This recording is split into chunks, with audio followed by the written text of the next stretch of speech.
નમસ્કાર મિત્રો, મારી યુટ્યુબ ચેનલ મુકેશ કુમાર જાનીમાં આપ સર્વેનું હાર્દિક સ્વાગત છે. મિત્રો, આપણે અત્યારે હાલ આવનારી જે એચમેટની પરીક્ષા છે એ એચમેટની પરીક્ષામાં સૌથી મહત્ત્વના ટૉપિક ગુજરાત માધ્યમિક શિક્ષણ વિનિયમ 1974 શીખી રહ્યા છીએ. એમાં અત્યાર સુધી મારા 5 લેક્ચર પૂરા થયા છે અને સૌથી વધુ આનંદની વાત એ છે કે પહેલો જે વિડીયો છે એને 3200 કરતાં પણ વધુ લોકોએ જોઈ લીધો છે. બીજા વિડીયોને પણ 2500 કરતાં પણ વધુ લોકોએ જોઈ લીધો છે. ત્રીજો, ચોથો, પાંચમો વિડીયો પણ બધા મિત્રો અત્યારે હાલ જોઈ રહ્યા છે અને બધાના 1000 ઉપર viewers. Thank you very much. આજે આપણું વિનિયમોનું 6થું લેક્ચર છે. 5મા લેક્ચરમાં કેવું થયું, વિનિયમ 12મો જ આખો આપણો લેક્ચર પૂરો થયો. આજે હું વિનિયમ 12 આગળ કન્ટિન્યુ કરું છું. મેં પહેલાં પણ કહ્યું હતું કે જ્ઞાન દર્શન જે પુસ્તક છે આપણું, એમાં બધું લેટેસ્ટ આપણે મૂક્યું છે. હવે આ જ્ઞાન દર્શન પુસ્તકમાં આજે આપણે વિનિયમ 12 આગળ કન્ટિન્યુ કરીએ છીએ.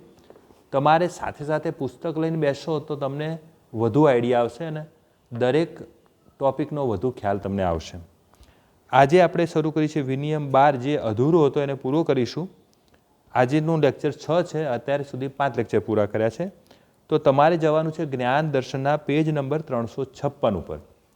હવે 356 પેજ ઉપર સૌથી મહત્ત્વનો મુદ્દો અને જે પરીક્ષામાં અવારનવાર પૂછાય છે, તો જ શાળા રજિસ્ટરમાં જ્યારે પણ કોઈ વિદ્યાર્થીના નામ, અટક અથવા પિતાના નામમાં ફેરફાર કરવો હોય તો એના માટે કયો વિનિયમ છે? તો કોઈપણ વિદ્યાર્થીના નામ, અટક અથવા પિતાના નામમાં ફેરફાર કરવો હોય તો આ વાત થઈ રહી છે જ્યારે બાળક, વિદ્યાર્થી શાળામાં અભ્યાસ કરતા હોય ત્યારે. પહેલાં કેવું હતું, 9મા અને 10મા ધોરણ સુધી જ નામ, અટક, જાતિમાં સુધારા થયા હતા. પરંતુ સળંગ એકમના કારણે હવે 9થી 12માં વિદ્યાર્થી અભ્યાસ કરતા હોય તો 9થી 12 ધોરણ સુધી એ કોઈપણ ધોરણમાં 11મામાં પણ અને 12મામાં પણ પોતાના નામ, અટક, જાતિ અને પિતાના નામમાં ફેરફાર કરાવી શકે છે. હવે એનો છે વિનિયમ 12. તો તમારે યાદ રાખવાનું છે વિનિયમ 12 ક.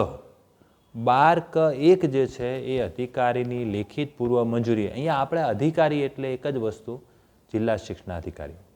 પૂર્વ મંજૂરી મેળવ્યા વિના શાળા રજિસ્ટરમાંની નોંધોમાં કોઈ પણ પ્રકારનો ફેરફાર કરી શકશે નહીં.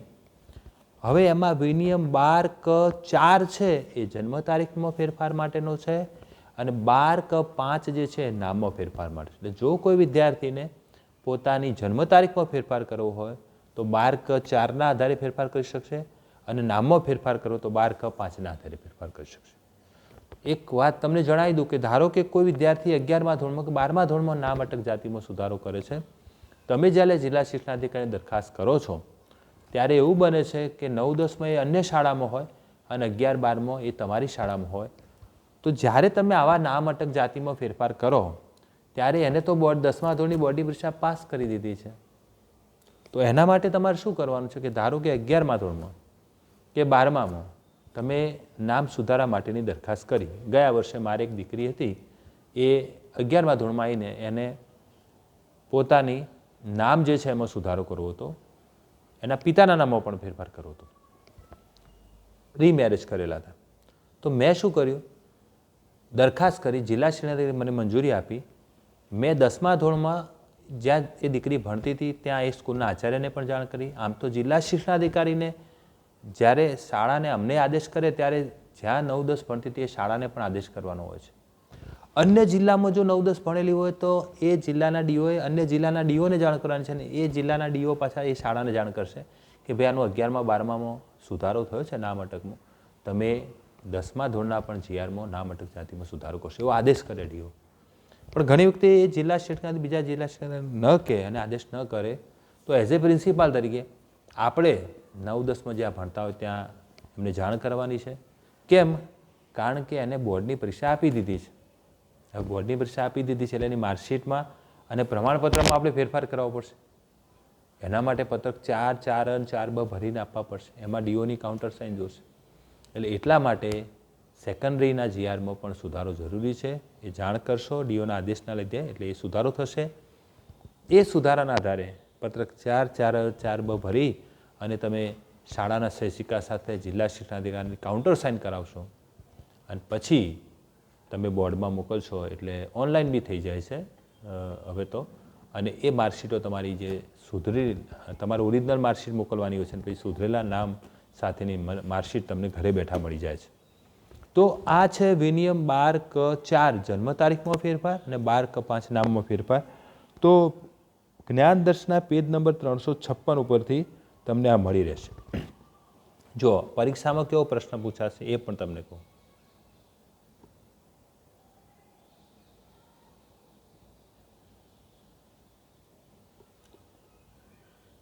જો આ રીતનો પરીક્ષામાં પૂછાયેલા જ પ્રશ્નો છે. એક વાલી પોતાના પુત્રનું નામ બદલવા માગે છે. વિનિયમ 1974ની કઈ કલમમાં આ અંગે જોગવાઈ છે? આ પરીક્ષામાં પૂછાયેલો પ્રશ્ન છે ને, એચમેટની જ પરીક્ષામાં પૂછાયેલો. હવે એમને 4 ઓપ્શન આપ્યા હતા: 12(ક)(2), 12(ક)(3), 12(ક)(6) અને 12(ક)(5)(1). તો હવે તમારે વિનિયમ જે છે એમાં આપણે તમને 12(ક) જે છે, 12(ક) તો હતો જ, બરાબર. 12(ક) હવે નામમાં ફેરફાર માટે તમે જોઈ લો. નામમાં ફેરફાર માટે મેં તમને શીખવાડ્યું. અહીંયા જુઓ 3 નંબરની કોલમો જુઓ, 12(ક)(5) નામમાં ફેરફાર માટે. તો અહીંયા તમને પરીક્ષામાં શું પ્રશ્ન પૂછ્યો છે કે એક વાલી પોતાના પુત્રનું નામ બદલવા માગે છે, તો વિનિયમ 1974ની કઈ કલમમાં અંગે જોગવાઈ છે? તો તમને અહીં ઓપ્શનમાં પણ પાછું 12(ક) બધે આપેલું જ છે. એટલે તમને એ ખ્યાલ હોવો જોઈએ 2, 3, 6 અને 5. તો 12(ક)(5)(1) છે એ શું છે? પુત્રનું નામ બદલવા માગે છે. તો જવાબ આવશે ડી. ઓકે. અને કદાચ પરીક્ષામાં એવો પ્રશ્ન પૂછ્યો હોય કે ભાઈ જન્મ તારીખમાં સુધારો કરવા માગે છે, બરાબર. તો જન્મ તારીખ માટે તમારે 12(ક)(4) યાદ રાખવાનું છે. એટલે એવું બિલકુલ ના માનતા કે પરીક્ષામાં તો અમારે વિનિયમોની કલમો યાદ રાખવાની જરૂર નથી, અધિનિયમની કલમ યાદ રાખવાની જરૂર નથી. કલમના અને નિયમના, વિનિયમના નિયમના 1-2 પ્રશ્નો હશે એટલે તમારે અનુક્રમણિકા તૈયાર કરી દેવાની. હવે આમાં વિનિયમ 12 તમે તૈયાર કર્યું, પણ 12(ક)(4) જે છે એ જન્મ તારીખમાં ફેરફાર અને 12(ક)(5) છે નામમાં ફેરફાર. હવે મારી સ્કૂલમાં આજે જ એક કેસ આવ્યો. એક છોકરો 11મા ધોરણમાં આવ્યો છે મારી સ્કૂલમાં, 10મા બીજી સ્કૂલમાં હતો. હવે એના જૂના પપ્પા હતા, એક્સપાયર્ડ થઈ ગયા, એક્સિડન્ટ થયો એટલે પછી મેં 10મા છે એ વિદ્યાર્થી. એ છોકરોને જ્યારે મારી પાસે આવ્યા એટલે એના બીજા મેરેજ, એની મમ્મી બીજા મેરેજ કરેલા, એના પપ્પાને મેં બોલાયા. બધું જો હવે તમારે આની પાછળ તમારું નામ લખાવું, પહેલાં દત્તક લેખ કરવો પડશે, એપ્લિકેટ કરવું પડશે. તમે આટલા મને આધારો આપો કે ભાઈ નામમાં ફેરફાર માટે છે ને, અહીં આખી યાદી છે કે ભાઈ નામમાં ફેરફાર માટે શું કરવું તમારે, બરાબર. જન્મ તારીખમાં ફેરફાર મેં તો શું કર્યું છે, મારા અને ક્લાર્કના ટેબલની નીચે આખું એક ફોર્મેટ જ બનાવી દીધું કે જન્મ તારીખમાં સુધારા માટે કોઈ વાલી આવે તો એને કહેવાનું ભાઈ આટલી 5 વસ્તુ તું લઈને આવી. નામમાં ફેરફાર માટે આવે ટેબલની નીચે જ છે, એને ફોટો આપી દો કે આટલી વસ્તુ તમે કરાવીને લાવો. તો એ વાલીને મેં 2-3 દિવસ પહેલાં સમજાય, આજે વાલી બધું કમ્પ્લીટ કરીને લાયા, દત્તક લેખ કરીને લાયા, એફિડેવિટ કરીને લાયા મેજિસ્ટ્રેટનું, બરાબર. તો અહીંયા આપણે જ્ઞાન દર્શનમાં પેજ નંબર 356 ઉપર જોશો એટલે જન્મ તારીખમાં ફેરફાર માટે શું શું જોઈએ, અને 357 ઉપર જોશો એટલે નામમાં ફેરફાર માટે શું શું જોઈએ એની આખી યાદી આપેલી છે. તેમ છતાં આપણે જોઈ લઈએ. શાળાના જનરલ રજિસ્ટર GRમાં નોંધાયેલા નામમાં ફેરફાર કરવા માટે નીચે મુજબના પુરાવાની પ્રક્રિયા જરૂરી છે. દત્તક વિધાનના કિસ્સામાં મેં ના કહ્યું કે તમે બાળકને દત્તક લો તો દત્તક ગ્રહણ કર્યા પછી બદલાયેલું નામ દર્શાવતું મૂળ દત્તક ગ્રહણ ખત અથવા મેજિસ્ટ્રેટનું પ્રમાણપત્ર રજૂ કરવાનું રહેશે. એટલે દત્તક લેખ જરૂરી છે, બરાબર. લગ્નના કિસ્સામાં તો લગ્ન બાદ નામમાં ફેરફાર માટે માતા પિતા અથવા વાલીની જાહેરાત પૂરતી છે. આ માટે ગેઝેટમાં જવાની જરૂર રહેતી નથી. એના લગ્નનું પ્રમાણપત્ર એના આધારે થઈ શકે. અન્ય કિસ્સાઓમાં શું છે, મેજિસ્ટ્રેટ અથવા નોટરી સમક્ષ કરેલું સોગંદનામું રજૂ કરવાનું રહેશે, બરાબર. સામાન્ય તમે 50 રૂપિયાનું એફિડેવિટ કરાવીને ના ચાલે, નોટરી સમક્ષ સોગંદનામું કરેલું હોવું જોઈએ. જાહેર પરીક્ષા પાસ કરનાર જે વિદ્યાર્થીએ બોર્ડની પરીક્ષા પાસ કરી હોય તો નામનો ફેરફાર ગુજરાત સરકાર પ્રસિદ્ધ કરાવવો ફરજિયાત છે. બોર્ડની પરીક્ષા પાસ કરી દીધી, પણ હવે આ નિયમમાં થોડો ફેરફાર એવો છે કે જિલ્લા શિક્ષણાધિકારીની સત્તા આપેલી છે, એ ફેરફાર કરી શકે છે, બરાબર. આપણે આ વિનિયમોની જે બુક જે છેલ્લે બહાર પાડી એમાં આ રીતનું જ હતું, એટલે મેં અત્યારે હાલ એમાં એ રીતનું નોંધ્યું છે. પરંતુ જાહેર પરીક્ષા આપ્યા પછી પણ હવે 2019માં ઠરાવ થઈ ગયો છે. એ ઠરાવ બી તમારે જોતો હશે તો મારી વેબસાઇટ પોતાની છે mbjani.com.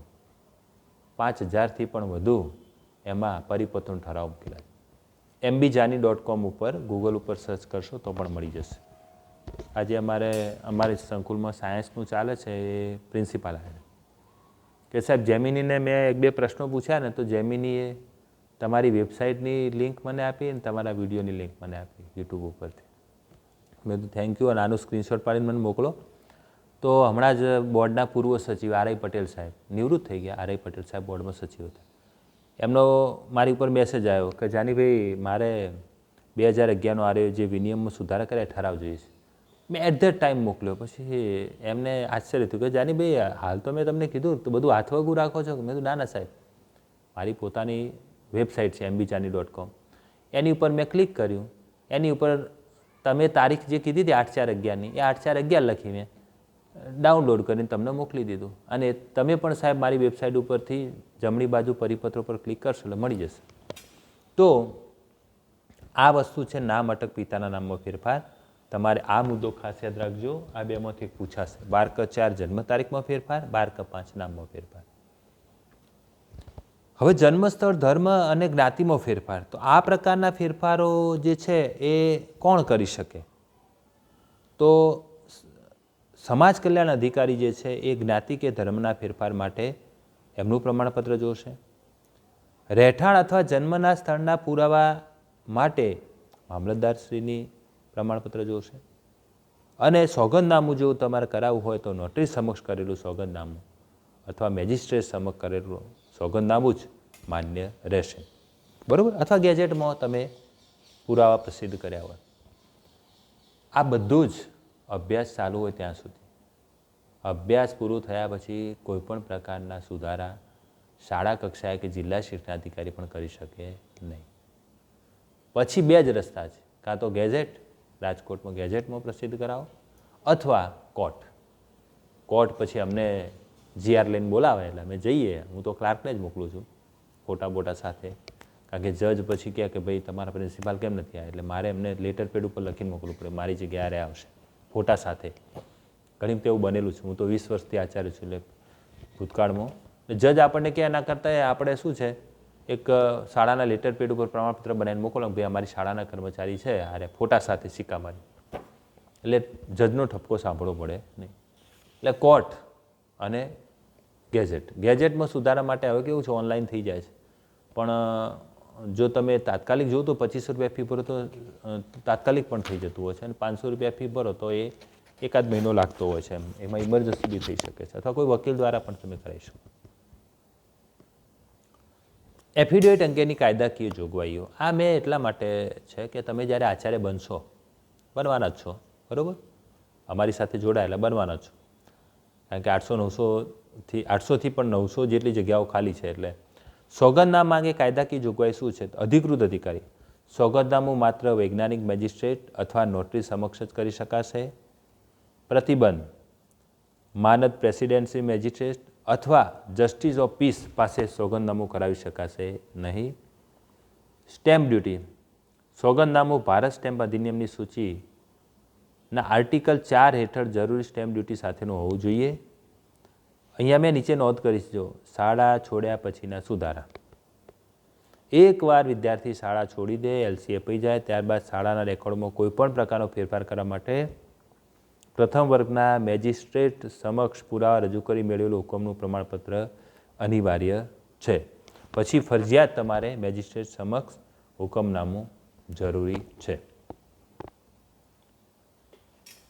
હવે આ 12 વાત થઈ. ટૂંકમાં 12 તમારે છે ને એ નામ અટક જાતિ બધાના ફેરફાર માટે તમારે યાદ રાખો. 12 હજુ વિનિયમ 12 જ ચાલે છે. આ 6થું લેક્ચર વિનિયમ 5 આખો વિનિયમ 12 છે એ આખું લેક્ચર 5 હતું અને આ 6થું લેક્ચર. હવે વિનિયમ 12 વિદ્યાર્થીઓને પ્રવેશ માટે દાન સ્વીકારવું નહીં. આ પણ નિયમ તમારે યાદ રાખવો પડશે. આનો પણ પ્રશ્ન પૂછાય છે. વિનિયમ 12 વિદ્યાર્થીના પ્રવેશ માટે દાન સ્વીકારવું નહીં. તો ગેરકાયદેસર પ્રથા. કોઈપણ શાળાના વડા કે સંચાલક મંડળ વિદ્યાર્થીના પ્રવેશ માટે માતા પિતા કે વાલી પાસેથી રોકડ અથવા વસ્તુના સ્વરૂપમાં દાન સ્વીકારશે નહીં. તો કયા વિનિયમના આધારે દાન નહીં સ્વીકારી શકે? તો વિનિયમ 12 કાયદેસરની કાર્યવાહી. જો કોઈ શાળા દાન સ્વીકારવા બદલ દોષિત જણાય તો તે શાળાની નોંધણી રદ થવા પાત્ર બની શકે છે. તો વિનિયમ 12 યાદ રાખજો, વિદ્યાર્થીઓના પ્રવેશ માટે દાન સ્વીકારવું નહીં. પાણી મળશે આપો જરા. 12. હવે આપણે પ્રશ્નો પૂછાયેલા પ્રશ્નો, બરાબર, અગાઉની પરીક્ષામાં પૂછાય. એક શાળાનું શૈક્ષણિક સત્ર 12 જૂન 2014થી શરૂ થતું હોય તો માધ્યમિક શિક્ષણ વિનિયમની જોગવાઈ મુજબ પ્રવેશ માટેનો માઇગ્રેશન પીરિયડ કઈ તારીખે પૂર્ણ થશે? આ પ્રશ્ન પરીક્ષામાં પૂછાયેલો છે. 12 જૂન 2014થી શરૂ થયું છે. હવે જ્યારે પ્રવેશ વિનિયમ 12ની આપણે વાત કરી, વિદ્યાર્થીના પ્રવેશની,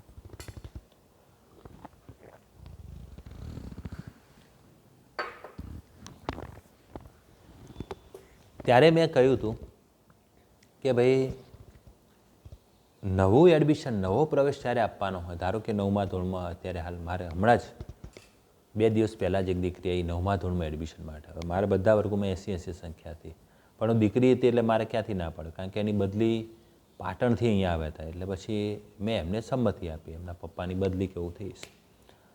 તો મેં 3 દિવસ પહેલાં જ એને 9મા ધોરણનું દીકરીને એડમિશન આપ્યું. હવે એનો અભ્યાસ ત્યાં ચાલુ હતો. મેં એના હાજરીના દિવસો લીધા, ત્યાંની એલસી જોઈ લીધી. એલસીમાં પણ લખીને આવે છે કેટલા દિવસ મૂલ્ય. મેં પ્રવેશ આપી દીધો. પણ આ નવો પ્રવેશ નથી, સમજો તમે. એને એડમિશન બીજી સ્કૂલમાં લીધેલું હતું. એને તો તમે વર્ષ દરમિયાન આવા કેસમાં તો એડમિશન આપી શકો છો. મેં પહેલાં પણ કહ્યું. અહીંયા પ્રશ્ન કયો છે કે ભાઈ ન્યૂ એડમિશન, નવું એડમિશન. ધારો કે 11માં આવ્યું, 10માં રિઝલ્ટ પડે, આજે 2-3 મહિના થયા. હવે કોઈ 11માં એડમિશન લેવા આવે? આજે જ આવ્યા હતા. લગભગ ધીણોદથી એક વાલી આવ્યા હતા, દેસાઈ હતા. એમના દીકરાને 11માં એડમિશન. તો 11માં તો 95 સંખ્યા. અને તમે આટલા મહિના ગયા હતા ક્યાં? 8મી જૂને સત્ર શરૂ થયું, 2 મહિના 10 દિવસ થયા. હવે એડમિશન નહીં થાય, બરાબર? ક્યાંય એડમિશન નહોતું લીધું, એટલે હું એડમિશન એમને ના આપી શક્યો. તો અહીંયા નવા પ્રવેશની વાત છે. આપણો નિયમ એવો હતો કે 1 માસ સુધી પ્રવેશ આપી શકાય. સત્ર શરૂ થાય ને 1 માસ સુધી. અહીંયા સ્પષ્ટ લખ્યું છે કે સત્ર શરૂ થયું છે 12 જૂન 2014. તો ક્યાં સુધી પ્રવેશ આપી શકાય? તો આપણે 1 મહિનો એટલે 11/7/2014 અહીં સુધી આપણે પ્રવેશ આપી શકીશું. 11/7/2014 ત્યાં સુધી આચાર્યની સત્તા છે. પછી 1 મહિનો પૂરું થાય પછી જિલ્લા શિક્ષણાધિકારીની મંજૂરી લઈને તમે પ્રવેશ આપી શકો. કામ ચલાવ આપી દેવાનો, પણ પછી ડીઓની પરમિશન લેવાની નહીં. જિલ્લા શિક્ષણાધિકારી પ્રવેશની મંજૂરી આપે પછી તમે એને કાયમી પ્રવેશ આપી શકો છો. તો જવાબ આવશે બી, પરીક્ષામાં પૂછાયેલો પ્રશ્ન. આ પ્રશ્ન આપણે આવી ગયો. એક વાલી પોતાના પુત્રનું નામ બદલવા માંગે છે, બરોબર? 12(ક)(5)(1). ડી જવાબ આવશે, ડી. આનો જવાબ ડી આવશે. ત્રીજો પ્રશ્ન છે, શાળાનો અભ્યાસ છોડી દીધા પછી કોઈ વ્યક્તિને જન્મ તારીખમાં સુધારો કરવો હોય તો કઈ કાર્યવાહી કરવાની થાય? એને જન્મ તારીખમાં સુધારો કરવો છે. આધાર પુરાવા રજૂ કરી જિલ્લા શિક્ષણાધિકારીના આદેશ મેળવવો પડે. પ્રથમ વર્ગના મેજિસ્ટ્રેટ સમક્ષ આધાર પુરાવા રજૂ કરી આદેશો મેળવવાના રહે. માધ્યમિક શિક્ષણ બોર્ડને અરજી કરી રૂબરૂ સુનાવણીમાં હાજર રહેવું પડે. એકવાર શાળા છોડી દીધા પછી જન્મ તારીખમાં સુધારો ન થઈ શકે. ચલો ડી તો આવે જ નહીં. અહીંયા શાળાનો અભ્યાસ છોડી દીધા પછી છે કોઈ વ્યક્તિને, એટલે ના થઈ શકે એવું તો છે જ નહીં. શાળા છોડી દીધા પછી જન્મ તારીખમાં સુધારો તો પછી કરવો જ પડશે. તો એના માટે હવે એ જવાબ છે એ પણ નહીં આવે, કારણ કે અભ્યાસ છોડી દીધો છે. તો જિલ્લા શિક્ષણાધિકારી પણ આદેશ નહીં કરી શકે, કારણ કે અભ્યાસ ચાલુ નથી. માધ્યમિક શિક્ષણ બોર્ડમાં જવાનું નથી, ત્યાં રૂબરૂ સુનાવણીમાં હાજર આપણે રહેવાનું નથી અભ્યાસ છોડી દીધા પછી, કારણ કે એમના પાવર્સ છે જ નહીં. સુધારા માટે આચાર્ય જિલ્લા શિક્ષણાધિકારીને દરખાસ્ત કરે ને જિલ્લા શિક્ષણાધિકારી મંજૂરી આપે. અભ્યાસ ચાલુ હતો, અભ્યાસ પૂરો થયા પછી વાત પૂરી, કોર્ટ. તો બી જવાબ આવશે, પ્રથમ વર્ગના મેજિસ્ટ્રેટ સમક્ષ આધાર પુરાવા રજૂ કરી આદેશો મેળવવાના રહે. પ્રથમ વર્ગના મેજિસ્ટ્રેટ સમક્ષ આધાર પુરાવા રજૂ કરી આદેશ. એટલે બી જવાબ આવશે. એના પછીનો પ્રશ્ન છે, આ બધા પરીક્ષામાં પૂછાયેલા પ્રશ્નો છે. શાળાના જનરલ રજિસ્ટરમાંથી શાળા છોડ્યાના પ્રમાણપત્રમાં જન્મ તારીખનો ઉતારો કરવામાં ભૂલ થયેલ છે. જીઆરમાં લખવામાં ભૂલ થઈ છે. શાળા છોડવાના પ્રમાણપત્રમાં સુધારો કરવા કઈ કાર્યવાહી યથાર્થ ગણાય? આચાર્યશ્રી સુધારેલ શાળા છોડ્યાનું પ્રમાણપત્ર આપી શકે. આચાર્યશ્રી જિલ્લા શિક્ષણ અધિકારીની મંજૂરી સિવાય સુધારો કરી ન શકે. ઉમેદવાર પાસે જરૂરી આધાર પુરાવા માગીને સુધારો કરી શકે. અને વિનિયમ 12 ક મુજબ કાર્યવાહી કરવાની રહે. મેં નહોતું કીધું કે ભાઈ કોઈપણ પ્રકારના સુધારા કરવા હોય, ના મટક જાતિના કોઈપણ પ્રકારના, બરાબર, જીઆરમાંથી શાળા છોડ્યાના પ્રમાણપત્રમાં જન્મ તારીખનો ઉતારો કરવામાં ભૂલ થયેલ છે. એટલે જીઆરમાંથી આપણે જ્યારે એલસી બને ત્યારે ભૂલ થઈ છે. તો શાળા છોડવાના પ્રમાણ સુધારો કરવા કઈ કાર્યવાહી યથાર્થ ગણાય? તો વિનિયમ 12 ક સુધારા માટેનું કહે છે. 12 ક મુજબ તમારે કાર્યવાહી કરી અને એના સુધારા તમે કરી શકો છો. બરાબર. એના પછી પૂછાયેલો પ્રશ્ન છે, ઉમેદવારને શાળા છોડ્યાનું પ્રમાણપત્ર નીચેના પૈકી કઈ રીતે આપેલું નિયમોના અસરનું ગણાય? અહીંયા શાળા છોડ્યાનું પ્રમાણપત્ર 4 વિકલ્પો આપ્યા છે કે નીચેના પૈકી કઈ નિયમોના અસરનું ગણાય, નિયમ પ્રમાણે કયું આપી શકાય? 4 ઓપ્શન હતા કે ભાઈ હાથ વડે લખે, કોમ્પ્યુટરથી તૈયાર કરે, ટાઈપ કરીને તૈયાર કરે કે ઉપરના 3 પ્રકાર. હમણાં જ 2 દિવસ પહેલાં જ એક મિત્રએ મને પ્રશ્ન પૂછ્યો હતો કે સાહેબ હવે આ ટેકનોલોજીનો જમાનો છે તો એલસી કોમ્પ્યુટરથી તૈયાર કરેલા આપી દે, ચાલે? ના ચાલે. કારણ કે કોમ્પ્યુટરથી તૈયાર કરીને તમે આપો એટલે ડુપ્લિકેટના પ્રશ્નો રહે, કોઈ પણ બનાવી દે એઆઈ ઉપરથી. હવે તો બિલો પણ એઆઈ ઉપરથી બની જાય.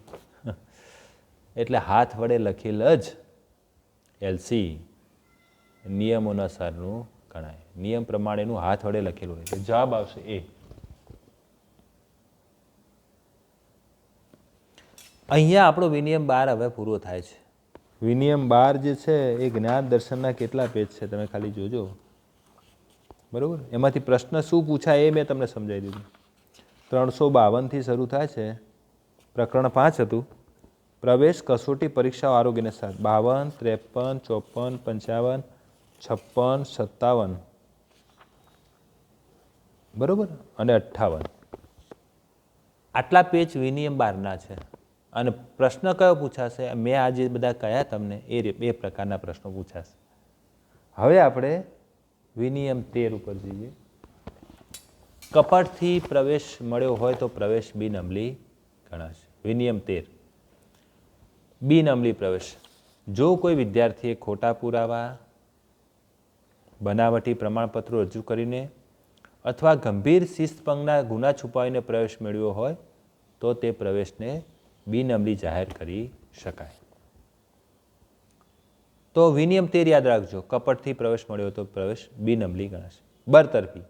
શાળા બોર્ડની પૂર્વ મંજૂરીથી આવા વિદ્યાર્થીને શાળામાંથી બરતરફ કરી શકે છે અને નિયમ મુજબનું શાળા છોડ્યાનું પ્રમાણપત્ર, નમૂના 9મો છે એલસીનો નમૂનો 9 એ એલસીનો છે. એમાંય સુધારો થયો છે. એ ઠરાવ બી આપણે વહીવટી દર્શન 5માં મૂકી દીધેલો છે. નમૂના 9મો જે સુધારો થયો છે ને આખો, એટલે એ રીતે જ હવે એલસી બનાવવાનું. તો વિનિયમ 13 અહીંયા પૂરો થાય છે. કપટથી પ્રવેશ મળ્યો હોય તો પ્રવેશ બિનઅમલી ગણાશે. હવે આવે છે વિનિયમ 14. પ્રકરણ 5 જ ચાલુ છે આપણું. વિનિયમ 14, વિદ્યાર્થીઓની કસોટી.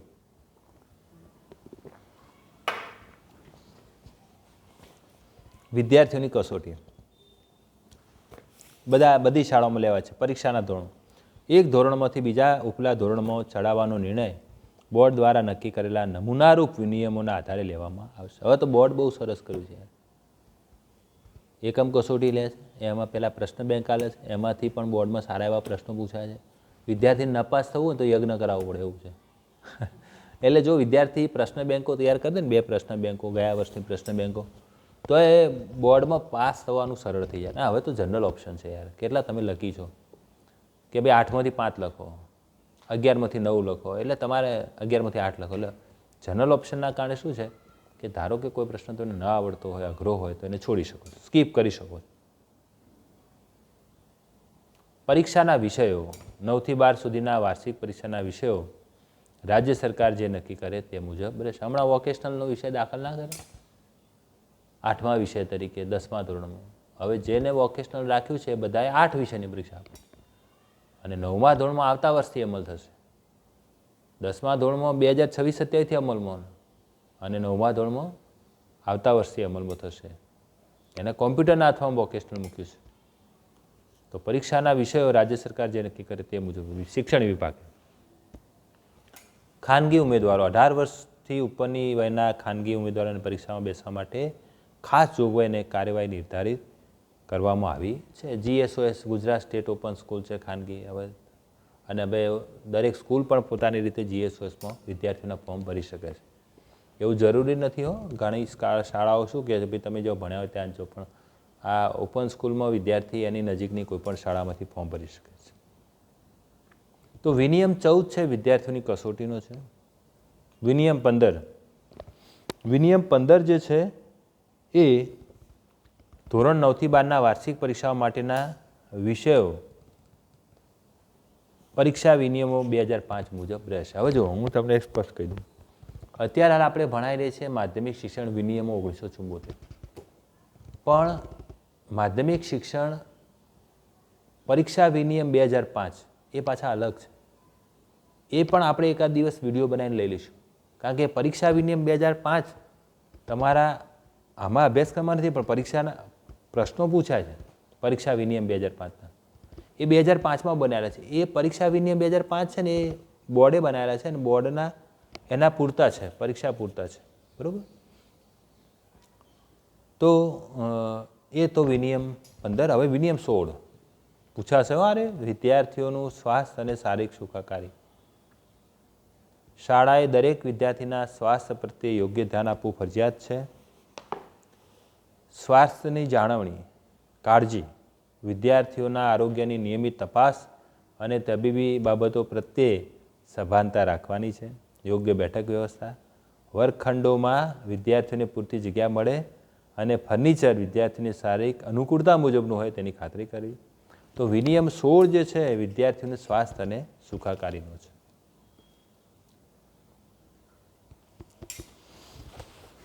આરોગ્યપ્રદ વાતાવરણ, ચોખ્ખા પાણીની વ્યવસ્થા અને શાળાના સમયપત્રકમાં પૂરતા આરામના ગાળાની જોગવાઈ કરવી. ઘણી શાળાઓ 2 શિફ્ટમાં ચાલતી હોય ને એટલે પહેલાં 8 પિરિયડ હોય ને એમાંથી 4 પિરિયડ પછી 15 મિનિટ રિસેસ આપે. બિચારું છોકરું જાય ના આવે ત્યાં સુધી અને પાછી સંખ્યા હોય ને લાંબી લાઈન લાગી હોય, બિચારો પાણી પીવામાં ઠેકાણું ના પડે અને વોશરૂમ જવાનું ઠેકાણું ના પડે. એટલે જો સવારની સ્કૂલો તમે રાખો, ઘણી તો સ્કૂલો એવી છે કે એક જ એ બિલ્ડિંગમાં એક જ સ્કૂલ ચાલતી હોય, 2 શિફ્ટ બી ના ચાલતી, એક જ શિફ્ટ ચાલતી હોય ને તો એ 7:30 થી 12:30 5 કલાક પૂરું. 7:30 શરૂ થાય, 12:30 છૂટી જાય ને એમાં પાછી અડધો કલાક રિસેસ હોય. શૈક્ષણિક કાર્ય 4.5 કલાકે ના થાય. હવે આપણા વિનિયમમાં જોગવાઈ છે કે ભાઈ 5 કલાકનું તો શૈક્ષણિક કાર્ય થવું જ જોઈએ. 1 કલાક રિસેસનો એટલે 11 થી 5 એ સ્ટાન્ડર્ડ ટાઈમ છે. તો ઘણી શાળાઓ એવી ચાલે 2 શિફ્ટમાં ચાલતી હોય ને તો પણ શિક્ષણ કાર્ય તો 5 કલાક મળવું જ જોઈએ. એનો રિસેસનો સમય ઘટાડવાનો. 2 શિફ્ટમાં ચાલતી હોય તો પહેલાંના છેલ્લા 2 પિરિયડના આના પહેલો બીજો પિરિયડ બી તમે કમ્બાઈન કરી શકો. એમ જગ્યાની તકલીફ હોય તો પણ તમારે એ રીતે ટાઈમ એડજસ્ટ કરવો પડે. અને ના હોય તો અઠવાડિયાના 27 કલાક તો શૈક્ષણિક કાર્ય કમ્પલસરી વિદ્યાર્થીને મળવું જ જોઈએ. ના તો ભાઈ શનિવારે તમારે એડજસ્ટ કરવું પડે. તો અહીંયા સ્પષ્ટ લખ્યું છે કે સમયપત્રકમાં પૂરતા આરામના ગાળાની જોગવાઈ કરવી. શારીરિક શિક્ષણ, બાહ્ય રમતો સહિત શારીરિક શિક્ષણ અને રસ્તા પર ચાલવાના કે ઓળંગવાના સુરક્ષા નિયમોનું શિક્ષણ આપવું. તબીબી તપાસ, આ પણ પ્રશ્ન પૂછાઈ શકે છે. દર 2 શૈક્ષણિક વર્ષમાં ઓછામાં ઓછી 1 વખત તબીબી તપાસ જરૂરી છે. અમે તો દર વર્ષે કરાવી દઈએ છીએ અને એની બધી દવા બી ફ્રી થાય છે. રેકોર્ડની નિભાવણી, વિદ્યાર્થીના ઊંચાઈ અને વજનના માપ વ્યાયામ શિક્ષકો દ્વારા લેવા અને તેનો અહેવાલ નમૂના 4 મુજબ રાખવો. બરાબર. હવે તો આરોગ્યમાંથી ટીમ આવે એ જ વજન ઊંચાઈ માપી લેતા હોય. અહીંયા પરીક્ષામાં પૂછાયેલો પ્રશ્ન પાછો આવ્યો છે. ગુજરાત માધ્યમિક શિક્ષણ વિનિયમ 1974ના વિનિયમ 16 થી નીચેના પૈકી કઈ જોગવાઈ કરેલ છે? તો તમારે વિચારીને થોડો જવાબ આપવાનો છે. મારે 7 વાગે પેલું ઇન્ટરવ્યૂનું છે એટલે ટાઈમ જોતા રહેજો. ક્લાસ 2ના ઇન્ટરવ્યૂ ઝૂમ મિટિંગ છે. વિદ્યાર્થીઓની સ્થિતિ કેટલી? હા, 35 મિનિટ. એટલે વિદ્યાર્થીઓની સ્થિતિ કોમ્પ્યુટરથી વિદ્યાર્થીઓની કસોટી તૈયાર કરે, વિદ્યાર્થીઓની પ્રવેશની શરતો અને વિદ્યાર્થીઓનું સ્વાસ્થ્ય અને સારી સુખાકારી. વિનિયમ 16 છે એટલે આપણે હમણાં જ આગળ જ જોયું. જુઓ આ રહ્યું ઉપર લખ્યું જ છે વિનિયમ 16, વિદ્યાર્થીઓનું સ્વાસ્થ્ય અને સુખાકારી. તો આ પરીક્ષામાં પ્રશ્ન પૂછાયેલો. અનુક્રમણિકા તો એક્ટ 1972ની ને વિનિયમ 1974 અનુક્રમણિકા તો તૈયાર કરી જ દેજો, તો તમે મોઢે જ હોવી જોઈએ. એટલે એ 2-4 માર્ક તો જવા નથી દેવાના આપણે. વિનિયમ 17, શાળાના સત્ર, રજાઓ અને વેકેશન અને પાળી પદ્ધતિ. બરાબર. તો હવે આ જે છે વિનિયમ 17 આપણે નેક્સ્ટ ટાઈમ રાખીએ. વિનિયમ 17 થોડો લાંબો છે. બરાબર. વિનિયમ 17 નેક્સ્ટ ટાઈમ રાખીએ કારણ કે એમાં સમજાવવું પડે એવું છે ને એમાંથી 1-2 પ્રશ્ન પૂછાય પણ છે. ચલો, થેન્ક યુ વેરી મચ. આ વિનિયમોનો 6થું લેક્ચર છે. આપણી ચેનલ, મારી નહીં, આપણી ચેનલ મુકેશ કુમાર જાની, મુકેશ કુમાર જાનીને શેર, લાઇક અને સબસ્ક્રાઈબ કરવાનું ભૂલવાનું નથી. આ 6થો મારો લેક્ચર છે. આગળના 5 ન જોયા હોય તો મારી યુટ્યુબ ચેનલ મુકેશ કુમાર જાની કરશો એટલે એમાં આગળના વિડીયો બધા જોઈ લેજો. અને આ 6 આપણે અત્યાર સુધી 16 વિનિયમ ચાલ્યા. એક જ્ઞાન દર્શનમાં તમારે દરરોજ એનું ટીક કરતા જજો અને વાંચતા જજો. બરાબર. અને આ જે વિડીયો છે એમાં જે પીપીટી બનાવેલી છે એને પણ શોર્ટ કરેલું છે એટલે તમને સીધું યાદ રહેશે. થેન્ક યુ વેરી મચ મિત્રો.